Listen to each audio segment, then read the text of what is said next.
We'll start by invoking the blessings of the Acharyas. Om Jnanatiminandasya Jnananjana ज्ञानप्रचुरञ्जलितमेन तस्मै श्रीगुरुवे नमः।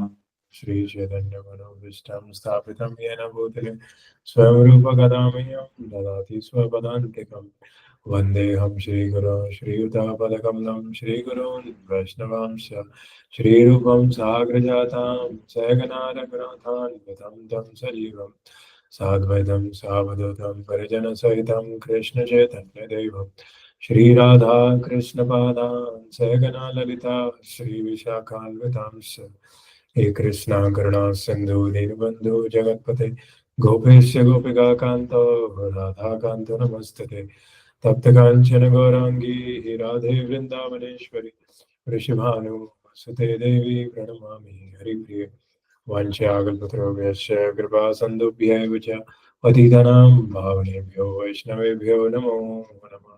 जय श्री कृष्ण चैतन्य प्रभु नित्यानंद श्री अद्वैत गदाधर श्रीवासादि गौर भक्तवृंद हरे Krishna Krishna Krishna Hare Hare Hare Ram Ram Ram Hare Hare Hare Krishna Krishna Krishna Hare Hare Hare Ram Ram Ram Hare Hare.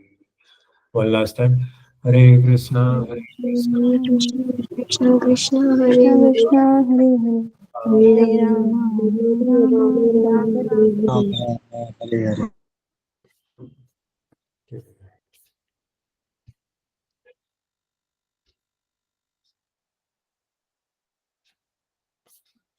Okay, Hare Krishna. Very warm welcome to all of you. So we will start reading from the 36th shloka of the 6th chapter. So hopefully today, no, I think 40. Which shloka do we have to read today? Anybody knows? 41st shloka, I think. 36 36 Prabhuji. Prabhuji from 41. From 41 we have to. Yeah.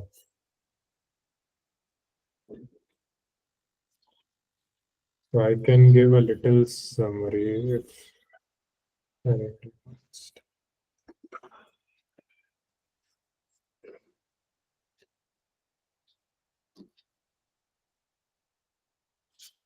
So basically, the 6th chapter is called Dhyan Yoga. And in this chapter, Krishna is telling Arjuna that Anashrita karma phalam karyam karma karoti ya sa sannyasi cha yogi cha na niragya na chakri. So a sannyasi is one who gives up the fruits of his result, and he is not one who doesn't light any fire. So one who gives up his results, Anashrita karma phalam, he doesn't take shelter of the results of the activities which he has done. Karyam karma karoti ya sa sannyasi cha yogi cha na niragya na chakri.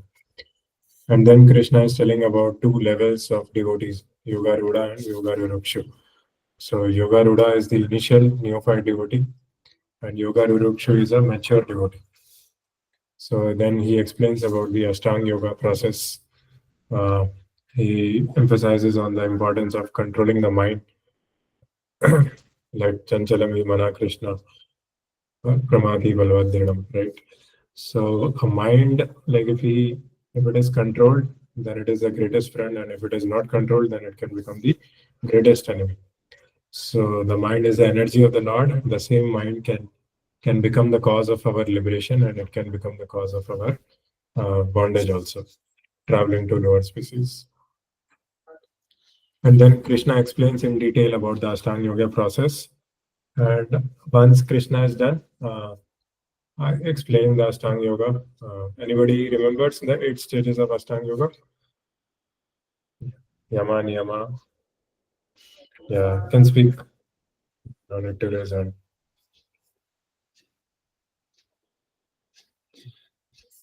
Yeah, yes, Prabhu, go ahead. Totally. प्रभुजी यम नियम आसन प्राणायाम प्रत्याहार धारणा ध्यान समाधि। Yama, Niyama, आसन प्राणायाम Asan, प्रत्याहार Pratyahara. धारणा ध्यान समाधि। तो इसमें जो पहले the first four are basically the संयम, the controlling the mind and senses, and the next four are more of connecting with the Lord. So yama niyama, um, Yama, Niyama, and then what is the next two? Asan pranayam. Asana and Pranayama. So these four are basically to control our mind and senses to make them peaceful. And then when our mind and senses are controlled, then we follow the rest of the four. Pratyahara, Dhyan, Dharana, and then Samadhi. So Pratyahara means you are retrieving the senses from the sense objects, and then Dharana means you are creating a spiritual conception of life. That you are able to understand that you are not this body, you are spirit soul, and you are cultivating that conception. And then after Dharana, there is Dhyan. So once we understand that we are a spirit soul, then we meditate on the Lord. And then finally, that meditation intensifies and it results in samadhi. So the last four are the basically formally, actively connecting with the Lord and engaging in that connection. So yoga means connection. So first five chapters of Bhagavad Gita talks about karma yoga, jnana yoga, and nishkam karma yoga, sakam. So everything, whatever way we can connect to the Lord, that is yoga. We can connect through our work also. We can connect to the through the knowledge. We can connect through by meditation. So when we connect through knowledge, it's called Gyan Yoga. Gyan Yoga is also called Sankhya Yoga when we are able to distinguish between matter and spirit factually. And when we are able to connect through the Lord through meditation, then that is called Dhyan Yoga. So like this, there are multiple types of yoga. So after Krishna is done describing the Ashtanga Yoga process, then Arjuna says that it's not feasible for me to adopt this process in this life. You have to go to forest, you have to lay down a kusha grass mat, and then you have to keep your neck erect. You have to meditate between the eyebrows. So Arjuna said he like it's not possible for me. My mind is too much wavering. It's too much fickle. I can't do all these complicated things. And what to speak of Arjuna? Like Arjuna is such a like he's a pure devotee. Such a nice pure Kshatriya.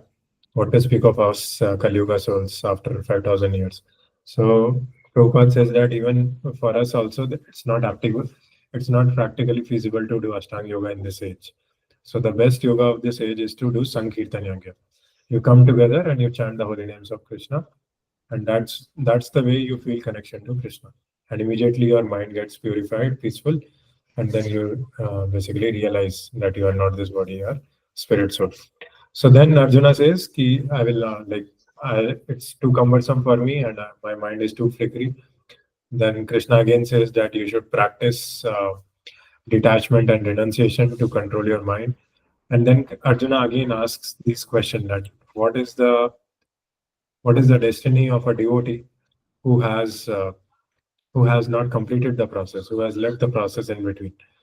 So then Krishna again answers this question that one who has done only little bit, he is born into families of Shrimatam and Shuchinam. Shuchinam Shrimatam Gehe Yoga Brashta Vijayate. So Shuchinam and Shrimatam are the families of Vaishyas and Brahmanas.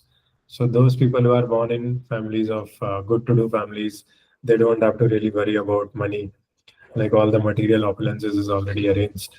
So it means that you have done some bhakti in your previous life, because of which there is no material problem.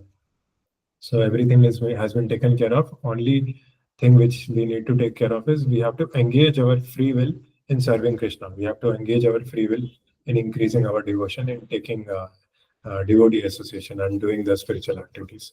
So that is the first level. And then one who has done a lot of advancement in bhakti and then still he has not completed the process, then he comes in the family of transcendentalists. So Prabhupada gives example of his own self. For example, Prabhupada was born in the family of a pure devotees. His father was a pure devotee, Gaur Mohan De. And Prabhupada's spiritual master, Bhakti Siddhanta, was also born in a family of pure devotees. His father, Bhaktivinoda Thakur, was a pure devotee. So like this, these devotees, there is no doubt that they have done sufficient amount of devotional service in their previous lives. And that's why they are able to do such amazing preaching work in this life. So that's what Krishna answers in the last 2-3 verses. So this is the 38th and 39th verse. Now we have to we read the 40th verse. 40th verse says, Supreme Personality of Godhead said, Son of Pritha, a transcendentalist engaged in auspicious activities does not meet with destruction either in this world or in the spiritual world. One who does good, my friend, is never overcome by evil. So as we know that whatever bhakti you are doing, there is no loss. You don't need to worry about anything. So neha vikrama nashosti pratyavayana vidyate swalpamapi yasya dharmasya trayate mahatogaya. And there is no loss, and even like this little amount of devotion uh, can basically escape you from the greatest amount of fear. As Ravi Prabhu was asking 3 days back, right? What is that greatest fear? That greatest fear is gliding down into lower species of life. Yeah. So we'll start reading the 41st verse. Okay.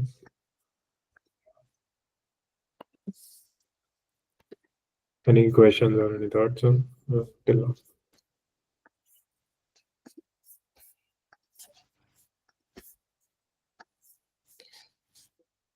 Okay, somebody. Ravi Prabhu, yes, Prabhu. Uh, Hare Krishna Prabhu. You just said in one of the shlokas that whoever is a devotee of Krishna, whether somebody has done less devotion or more devotion, never gets anything bad in this world or in any world, never gets anything drastically bad or dangerously bad in this world. For example, I mean, I understand this as no accident, no sudden murder, and all that. So I was thinking of, if you remember Kiran Mataji, and she was a very good devotee. So I was just thinking why it happened to her. Just a thought. Yeah. Yeah, thank you. Yeah, you can read I just read the translation of the previous verse. So transcendentalist engaged in auspicious activities does not meet with destruction either in this world or in the spiritual world. One who does good, my friend, is never overcome by evil. Yes, Prabhu. Actually, it's very difficult to ascertain what is Krishna's plan, right? So, for example, there is one of the most senior disciples of Srila Prabhupada, Tamal Krishna Maharaj. He also died in accident. Okay. So, first of all, this question can be asked at various levels. For example, Kadam Kanan Maharaj was shot with a bullet. After that, he took sannyas and he dedicated his life in the propagation of Krishna consciousness. If he would not have shot, he would not have been shot in Vrindavan by a rogue, by a robber. He would not have dedicated his life to Krishna consciousness movement. So we don't know like what is the plan of Krishna for us. For example, in case of Kiran Mataji, she was like as I told you, like she was going to settle her kids down in US, and she was going to take a 8 month sabbatical. I had a word with her like 3 days before he was going for that trip. So I don't know like what Krishna indicated, like why Krishna took her. There are many things. So always this battle of good and evil is always going on actually. So she was a great devotee because she was very active in preaching, and she was very enthusiastic for her sadhana, and she had the right association. She was at a very big position in our company, so everything was there.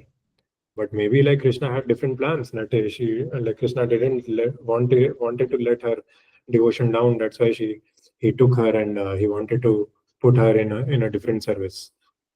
For example, Bhakti Charu Maharaj, he was also like he died of COVID.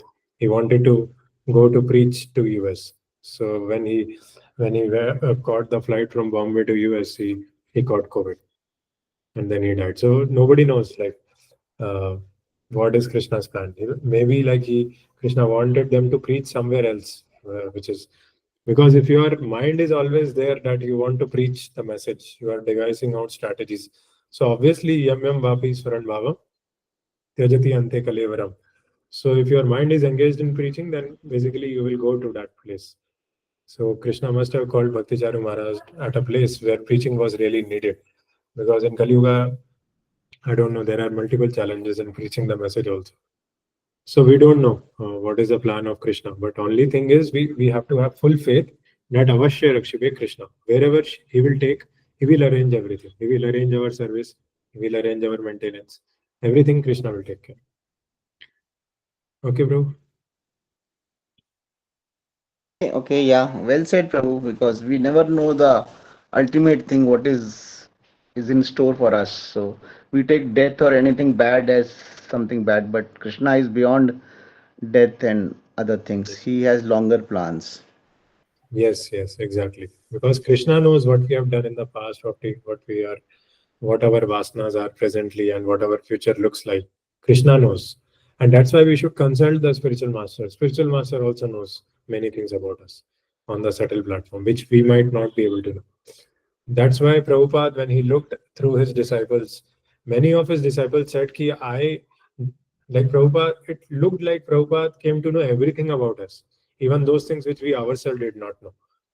So that's what, like, we also don't know about ourselves that what Krishna and Guru knows, actually.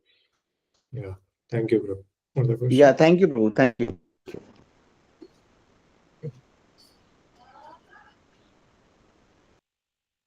प्राप्य पुण्यकृतां लोकान् उषित्वा शाश्वती समा शुचीनां श्रीमतां गेहे योगभ्रष्टो विजायते.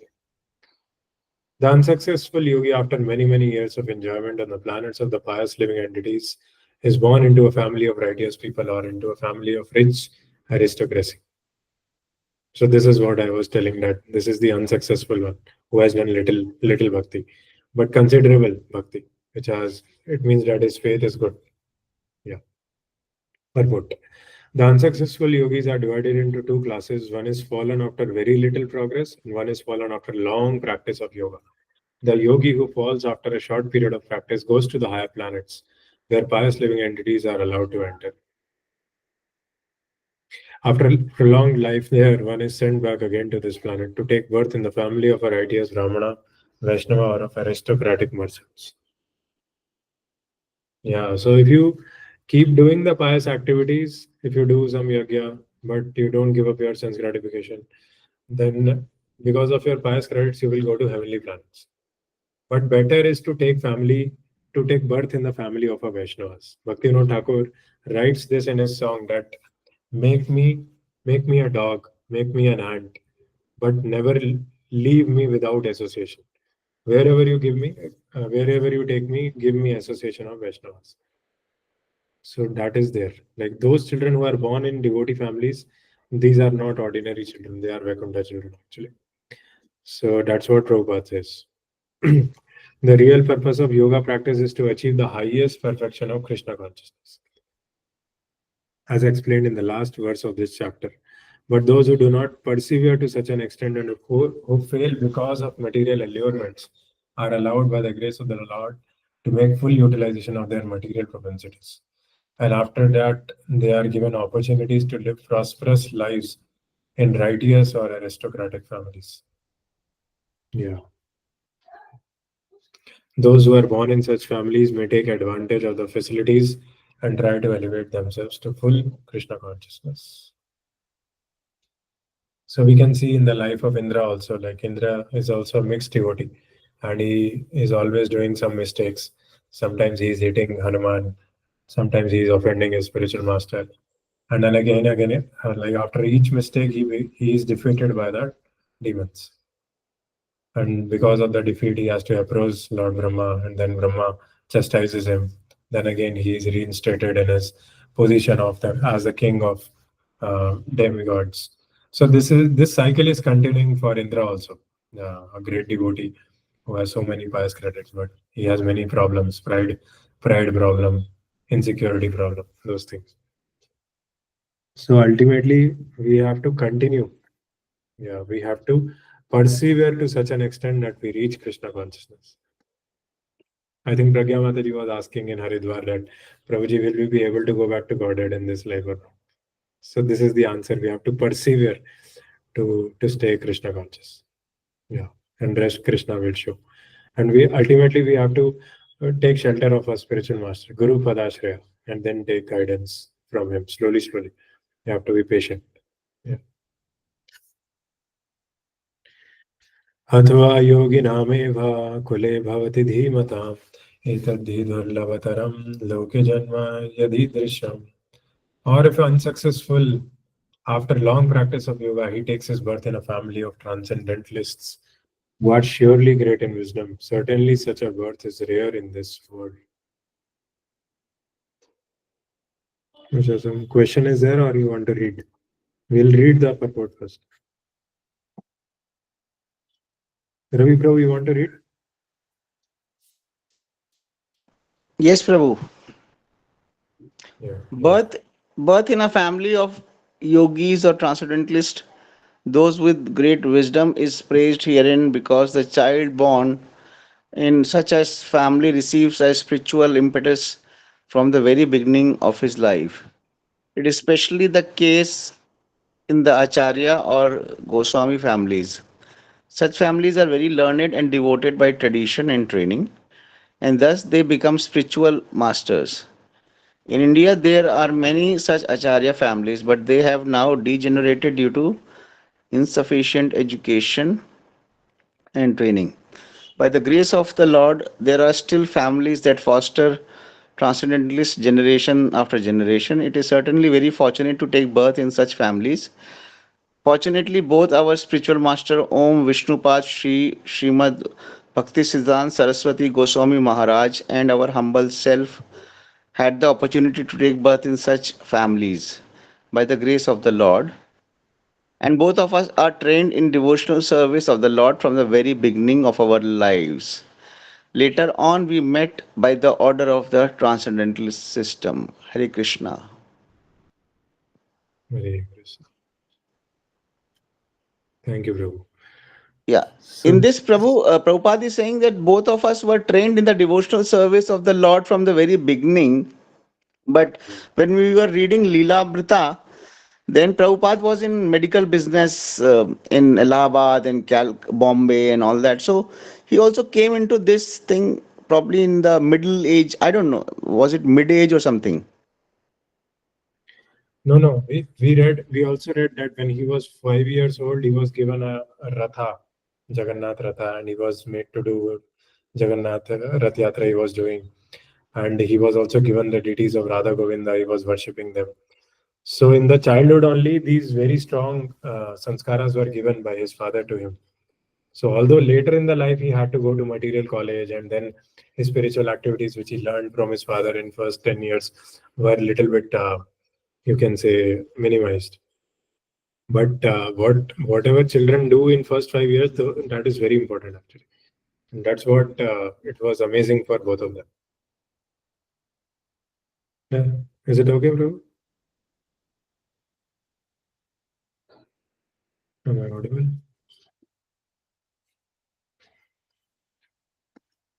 Yeah, so those sanskaras which are given in first 5 years, and those are very important.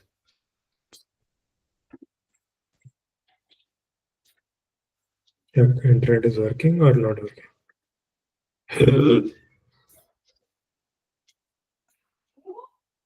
Hare Krishna. Yes, Hare Prabhuji. Krishna. Yeah, sorry. Hare Krishna. Yeah, am I audible? Yes, Prabhuji. Okay. So any other questions? Or we'll continue. Tatratam buddhi samyogam labhate parvadehikam yatate cha tato bhuya samsiddho kurunandana. On taking such a birth, he revives the divine consciousness of his previous life, and he again tries to make further progress in order to achieve complete success, O son of Kuru. Yeah. Yeah, anybody wants to read? Pragya Mataji wants to read? Yes, Prabhuji. Purport. King Bharat, who took his third birth in the family of a good Brahman, is an example of good birth for the revival of previous transcendental consciousness. King Bharat was the emperor of the world, and since his time, this planet has been known among the demigods as Bharatvarsh. Formerly, it was known as Ilavritvarsh. The emperor, at an early age, retired for spiritual perfection but failed to achieve success. In his next life, He took birth in the family of a good Brahmana and was known as Jad Bharat because he always remained secluded and did not talk to anyone. And later on, he was discovered as the greatest transcendentalist by King Rahugana. From his life, it is understood that transcendental endeavors or the practice of yoga never go in vain. By the grace of the Lord, the transcendentalist gets repeated opportunities for complete perfection in Krishna consciousness. Hare Krishna Prabhuji. Hare Krishna. So yeah, so basically a person who has done a lot of advancement in his previous life, he never forgets the rules and regulations. For example, if we take example of our kid, like as soon as he sees Prabhupada, he immediately pays obeisances. I'm not glorifying or anything, but whatever is there, I'm telling transparently. And as soon as he sees deities, immediately like there is a different effect.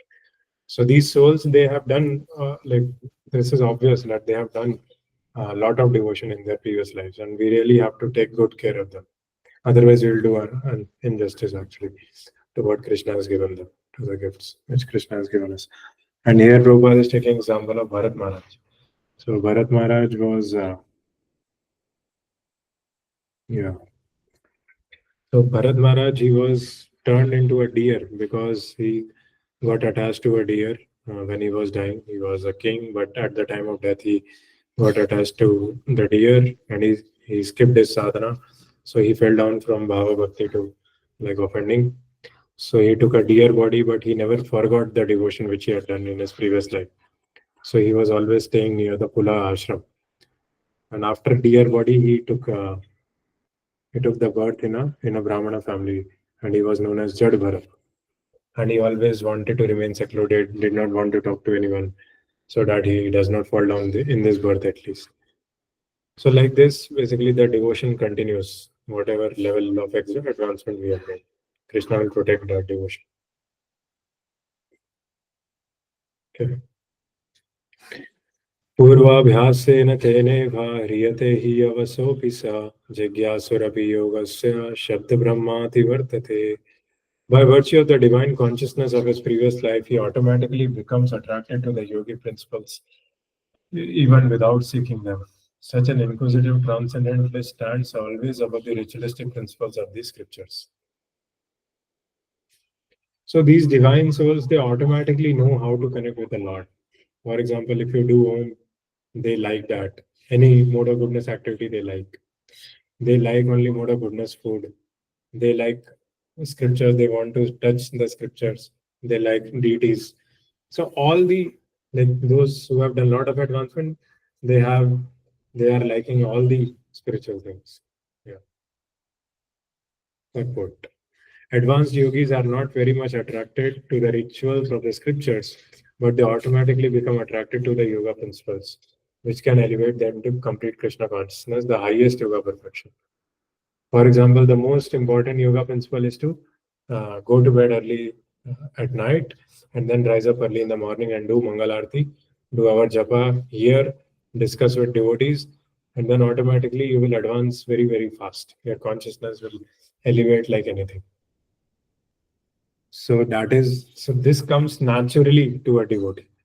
So if somebody you preach to and immediately he's chanting a lot of rounds, he's able to wake up in the morning, it means that he has done some devotion in his previous life also. So automatically we cultivate attraction for this. For example, when I met Ravi Prabhu, when I was coming back from Vrindavan, I just quoted 2 shlokas to him. And immediately he started speaking about Bhagavad Gita. Although like it was little bit raw, but I understood that he's a very good devotee. Many times from many devotees, I received this feedback that no, like you should take care, like but still, like because only Krishna and Guru and Krishna knows that how much devotion a soul is carrying. Although he might be covered little bit temporarily because of a little bit conditioning, but that conditioning will go very soon. So a spiritual master only sees the devotion which is hidden in the heart of a soul. Yeah. In the Srimad Bhagavatam, such disregard of Vedic rituals by the advanced transcendentalists is explained as follows. Ahobat swapacho tu garyan yajivagre vartate nama tubhyam te pustapaste joho shashnurarya brahmana churnam grananti ete. O my Lord, persons who chant the holy names of your Lordship are far, far advanced in spiritual life, even if born in families of dog eaters. Such chanters have undoubtedly performed all kinds of austerities and sacrifices, bathed in all sacred places, and finished all spiritual studies. The chanting of the holy name is so it is so high. matlab.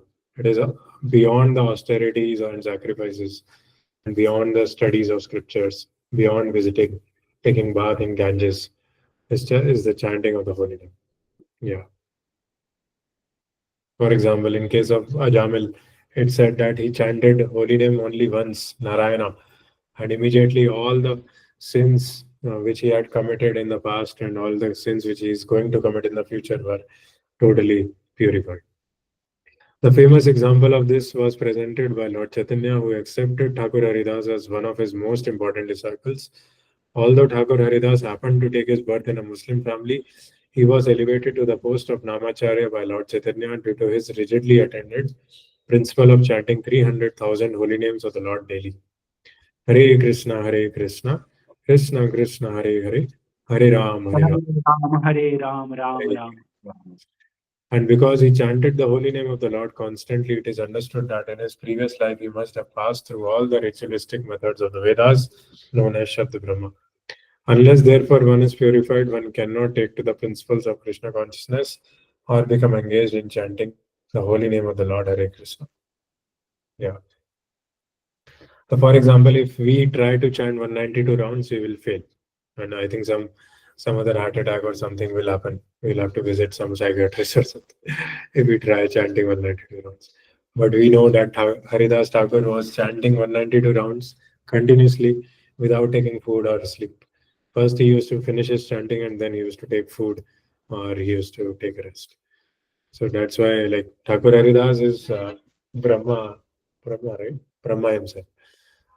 So these qualities come from previous lives. Like, these are not the result of a single lifetime. Okay. प्रयत्नाद्यतमानस्तु योगी संशुद्ध किल्बिष अनेक जन्म संसिद्धस्ततो याति परां गतिम्. And when the yogi engages himself with sincere endeavor in making further progress, being washed of all contamination, then ultimately achieving perfection after many, many births of practice, he attains the supreme goal. Yeah, so to come to Nishtha stage also, it takes some time. Anartha Nivritti is a long process, and we are carrying so many contaminations from so many lifetimes. And once we reach Nishtha stage, then actual devotional service starts. Prabhupada writes in many places in Nectar of Devotion that once our senses are purified, then our real devotional service starts. Then we understand that we are not this body, we are spirit soul. And just like we have material senses, we have spiritual senses also. With the help of those spiritual senses, we can serve Krishna and we can experience different types of rasas. Because the entire Sachidanand Vigraha form of the Lord is full of rasa. And rasa is like full of bhavas, sattvika rasa. Yeah. Yeah, just a second, bro. This purport, somebody should read. Simran Mataji, you want to read? Yes, Prabhuji. A person in a particularly righteous, aristocratic, or sacred family becomes conscious of his favorable condition for executing yoga practice with determination. Therefore, he begins his unfinished task and thus he completely cleanses himself of all material contaminations. When he is finally free from all contaminations, he attains the supreme perfection, Krishna consciousness. Krishna consciousness is the perfect stage of being freed of all contaminations. This is confirmed in the Bhagavad Gita. Yasham tva antagatam papam jananam punya karmanam te dvandva moha nirmuktam bhajante mam tridhavrata. After many births of executing pious activities, when one is completely freed from all contaminations and from all illusory dualities and becomes engaged in the transcendental loving service of the Lord. Hare Krishna. Hare Krishna. So our bhajan becomes dhrida, like strong, only once our all the papas are purified. Otherwise, we will always be under dvanda and moha, duality and illusion. Yes, Ravi Prabhu, you want to ask something? Manish Prabhu, two Yeah, hands. this death and birth is nothing else but cleaning the anartha from the body. Which Prabhu? What day birth? Death and birth is nothing else but cleaning the anartha from the body. Okay. No, not necessarily. Like birth and death are just package. That is the. So once we. Until, until and unless you are not getting Krishna Krishna Bhavanamrit, so repeatedly it will go on. No, it means it shows. Repeatedly it will go on until and unless you are not getting or catching the highest point, the top surface of the Yes, Prabhu. Yes. building. Correct. Correct. Yeah. Read the next slogan. तपस्विभ्योऽधिको योगी ज्ञानिभ्योऽपि मतोऽधिकः कर्मिभ्यश्चाधिको योगी तस्माद् योगी भव Arjun. A yogi is greater than the ascetic, greater than the empiricist, and greater than the fruitive worker. Therefore, O Arjuna, in all circumstances, be a yogi. Yeah, anybody wants to read? Purport. Prabhjit Prabhu. Himanshu Prabhu, we answer. Yes, Prabhuji, Hare Krishna. Srila Prabhupada ki jai. Purport. When we speak of yoga, we refer to linking our consciousness with the Supreme Absolute Truth. Such a process is named differently by various practitioners in terms of the particular method adopted. When the linking process is predominantly in fruitive activity, it is called karma yoga. When it is predominantly empirical, it is called Jnana Yoga, and when it is predominantly in a devotional relationship with the Supreme Lord, it is called Bhakti Yoga. Bhakti Yoga or Krishna consciousness is the ultimate perfection of all yogas. As will be explained in the next verse, the Lord has confirmed herein the superiority of yoga, but he has not mentioned that it is better than Bhakti Yoga. Bhakti Yoga is full spiritual knowledge and therefore can excel it. Asceticism without self-knowledge is imperfect. Empiric knowledge without surrender to the Supreme Lord is also imperfect. And fruitive work without Krishna consciousness is waste of time. Therefore, the most highly praised form of yoga performance mentioned here is Bhakti Yoga, and this is still more clearly explained in the next verse. Hare Krishna. Hare Krishna.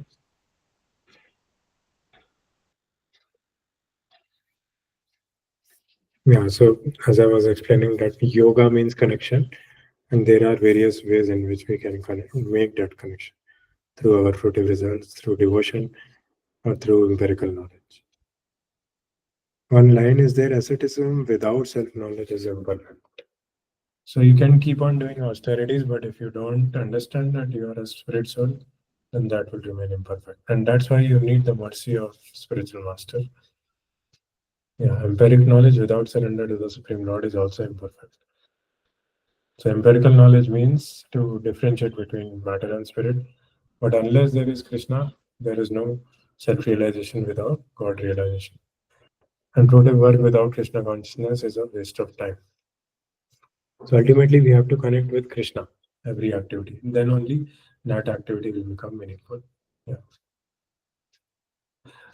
So I could not get the question of Manish Prabhu. That's why I skipped it. So did anybody else understand it? Or yeah, Ravi Prabhu, you want to say you were asking something?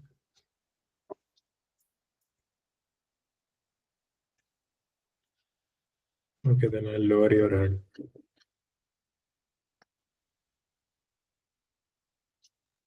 Sorry, Prabhu. By mistake, it happened. Ajay, no. Yeah, this is the like pinnacle words of this chapter, and with this words, Krishna will start the next chapter also. So yeah, pay attention to this verse. योगिनामपि सर्वेषां मद्गतेनन्तरात्मना श्रद्धावान् भजते यो मां समे युक्ततमो मतः. And of all yogis, the one with great faith who always abides in me, thinks of me within himself, and renders transcendental loving service to me. He is the most intimately united with me in yoga and is the highest of all. That is my opinion. So, although Krishna has taught so many things in this chapter, Ashtanga Yoga, and he has described the fate of all unsuccessful yogi who has made a lot of advancement.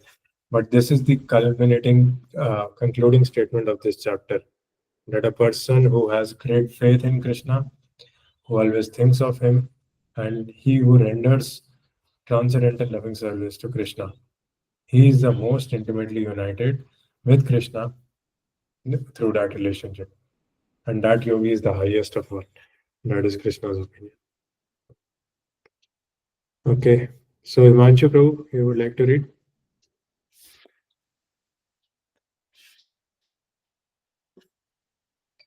Sure, Prabhu. Just a second. Last look at it.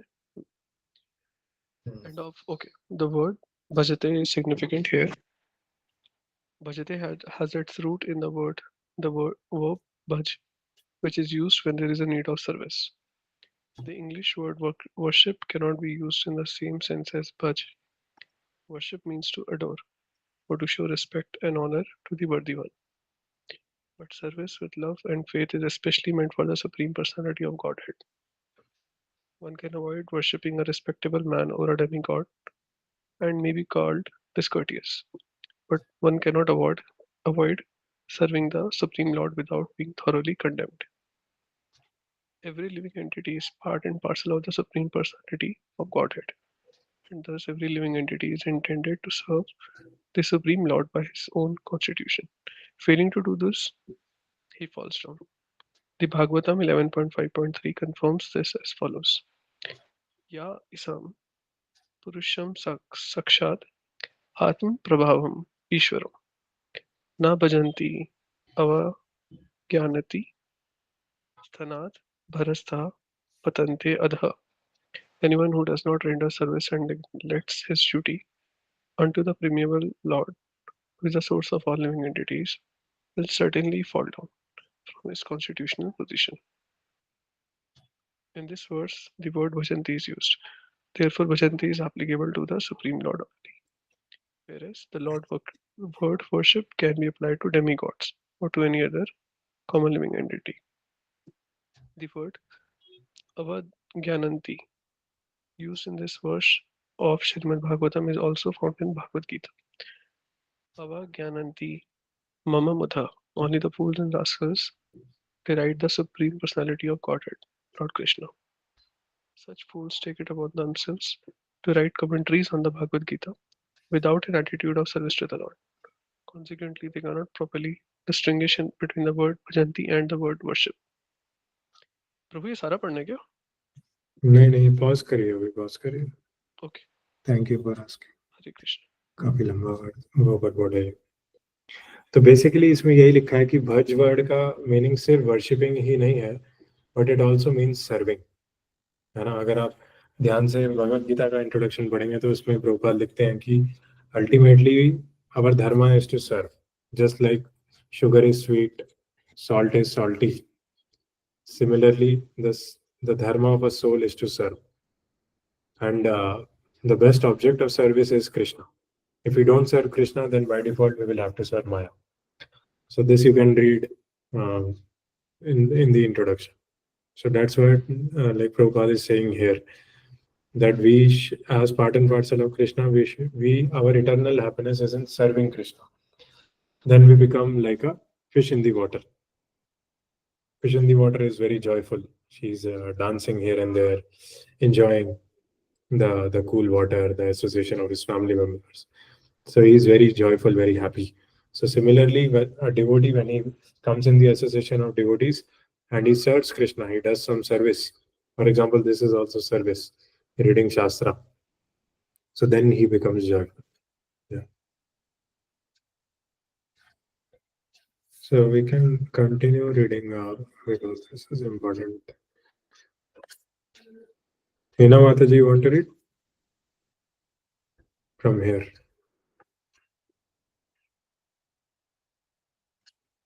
Already there.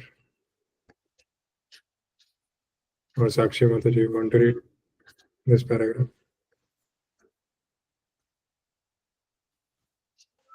Prabhuji, from here, the culmination, Yes, Mataji, yes.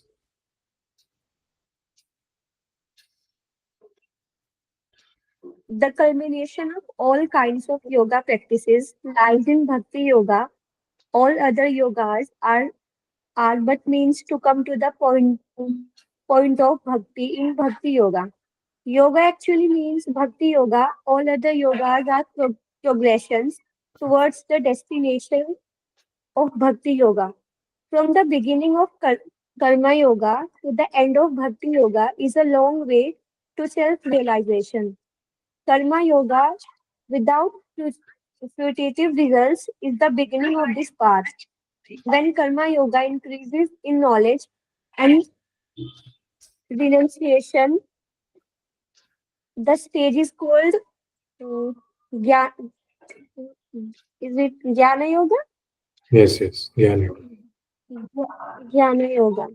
When Jnana Yoga increases in meditation on the super soul by different physical processes and the mind is on him, it is called Ashtang Yoga. And when one surpasses the Ashtang Yoga and comes to the point of the Supreme Personality of Godhead Krishna, it is called Bhakti Yoga, the culmination. Factually, Bhakti Yoga is the ultimate goal, but to analyze Bhakti Yoga minutely, one has to understand these other yogas. The yogi who is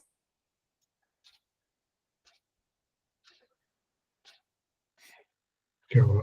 progressive is therefore on the Hmm. Should I read? unmutable to see the side. Okay, I'll read. Okay. You are able to read? Okay. Is The yogi who is progressive is therefore on the true path of eternal good fortune. One who sticks to a particular point and does not make further progress is called by that particular name, Karma Yogi, Jnana Yogi, or Dhyan Yogi, Raj Yogi, Hatha Yogi, etc. If one is fortunate enough to come to the point of Bhakti Yoga, it is to be understood that he has surpassed all other yogas. Therefore, to become Krishna conscious is the highest stage of yoga, just as when we speak of Himalaya, we refer to the world's highest mountains, of which the highest peak, Mount Everest, is considered to be the culmination. So, Ravi Prabhu, here is another analogy. Bhakti Yoga is compared to the Mount Everest. If we reach Mount Everest, then everything else is climbed. So, I think this topic we have discussed many times, that what is the relation between Karma Yoga, Jnana Yoga, Stang Yoga, and Bhakti Yoga. So, Bhakti Yoga is the topmost yoga, and generally, when you perform devotion, you start with Karma Yoga. You start offering your fruits to Krishna, and slowly you cultivate your detachment from the work, and the propensity of to work also is purified, and then your renunciation increases, your knowledge and renunciation increases, and then you go towards Jnana Yoga, and then you like meditate on the super soul, and finally you come to Bhakti Yoga. Then you are mostly interested in the Sachidanand Vigraha form of the Lord. So there is a verse in Bhagavatam, Vadanti Tattva Tattva Vidas, Yaj Jnanam Advayam, Brahmeti Paramatmeti, Bhagavaniti Shabdate. So a Brahmana is interested in Brahman realization, but a Jnana Yogi is interested in Paramatma realization. But a devotee, a Bhakti Yogi is interested in Bhagavan realization, which is the Sachidanand Vigraha form of the Lord. Okay, so that is explained there. It is by great fortune that one comes to Krishna consciousness on the path of Bhakti Yoga to become well situated according to the Vedic direction. The ideal yogi concentrates his attention on Krishna, who is called Shyam Sundar, who is as beautifully colored as a cloud, whose lotus like face is as effulgent as the sun, whose dress is brilliant with jewels and whose body is garlanded. Illuminating all sides is his gorgeous luster, which is called the Brahmajyoti. He incarnates in different forms such as Rama, Narsimha, Varaha, and Krishna, the Supreme Personality of Godhead, and he descends like a human being as the son of Mother Yashoda. And he is known as Krishna, Govinda, and Vasudev. He is the perfect child, husband, friend, and master, and he is full with all opulences and transcendental qualities. If one remains fully conscious of these features of the Lord, he is called the highest yogi. So one who understands these features of the Lord, he becomes the highest yogi. Janma karma cha me divyam evam yo vekti tatvata tyaktva deham punarjanma nayati mameti suvarjana. So one who understands Krishna in tattva, his activities, his birth, and like only possibility to understand him is to take shelter of spiritual master and like improve our bhajan in quality. Yeah. This stage of highest perfection in yoga can be attained only by bhakti yoga, as is confirmed in all Vedic literature. Yasya deve para bhaktir yatha deve tatha guru tasyete katita artha prakashante mahatmana. Only unto those great souls who have implicit faith in both the Lord and the spiritual master are all the imports of Vedic knowledge automatically revealed. So this is very important verse. If you have faith in Guru and Krishna, then only the Vedic truths will be revealed to you. Bhaktirasya bhajanam tad iha mutropadi nairasyenam mushmin mana kalpanam eta deva nashkarmyam. Bhakti means devotional service to the Lord, which is free from desire for material profit, either in this life or in the next. Devoid of such inclinations, one should fully absorb the mind in the Supreme. That is the purpose of Nishkarmya, Gopal Tapni Upanishad. These are some of the mains for the performance of Bhakti. Yeah. The highest perfectional stage of the yoga system. So, Anyabhilashita Shunyam Jnana Karmadi Anavridam Anukulyana Krishna Anushilinam Bhakti Ruttama. So, Bhakti is actually the intention to please the Lord without any other desire. Anya Vilashita Shunyam. There is no other material desire. Jnana Karmadi Anavritam. Beyond the coverings of karma and jnana. This is the definition of pure bhakti. That's what here Prabhupada is explaining. Okay, so we are done with the sixth unit, with the third module of this our Bhakti Shastri. Today we have finished the content.